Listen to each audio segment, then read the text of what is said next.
بەڕێزان لافیتەکە لێرە هەڵواسرا بوو ئەوە شوێنی لافیتەکەیە بەڵام باس لەو تابلۆیە دەکات کە ئەنجومەنی هەریری کۆمەڵی دادگەری بۆ پێشوازی یادی لەدایکبوونی پێغەمبەری پێشەوە درودی خوای لەسەر بێت لە دەروازەی قەزای هەریر هەڵی واسی بوو.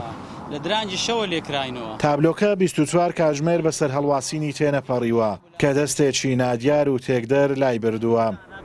شوێنی دیارە لە ئەنجومەنی هەریری کۆمەڵی دادگەری بە بۆنەی یادی لەدایکبوونی مەولودی پێغەمبەر فەخری کائینات صلی الله علیه وسلم هەڵساین بە ئامادەکردنی پۆستەرێکی سێ بەچار بە ئامادەکردنی حەدیثێکی پێغەمبەر صلی الله علیه وسلم بۆ پێشوازیکردن لە یادی مەولودی پێغەمبەر صلی الله علیه وسلم.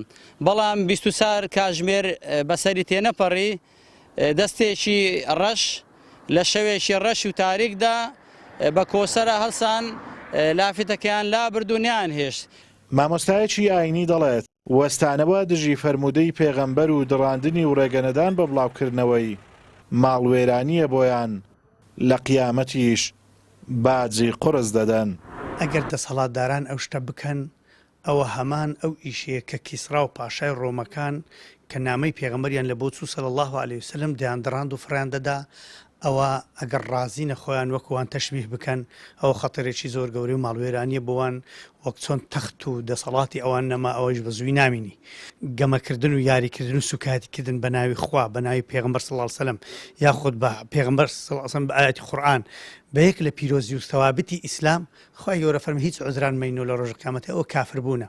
ئینسانش کە کافر بوو ئەوە پەنا بە خوای گەورە ئەوە دژمنایەتی لەگەڵ خوا ڕاگەیاندووە.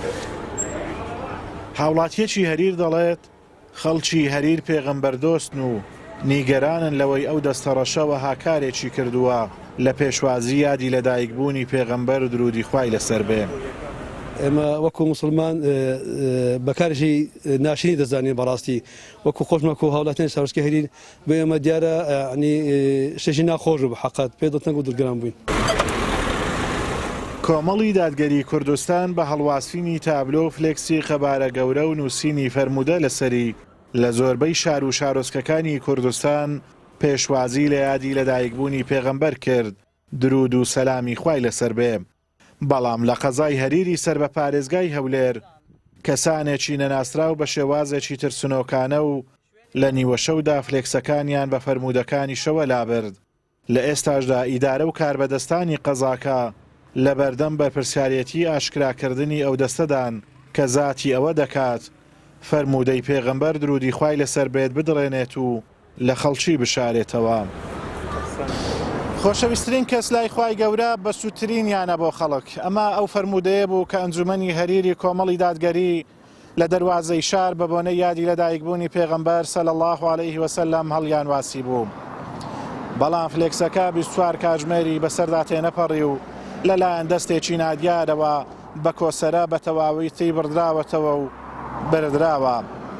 ئازاد و مەراوی کەناڵی ئاسمانی پەیام قەزای هەریر.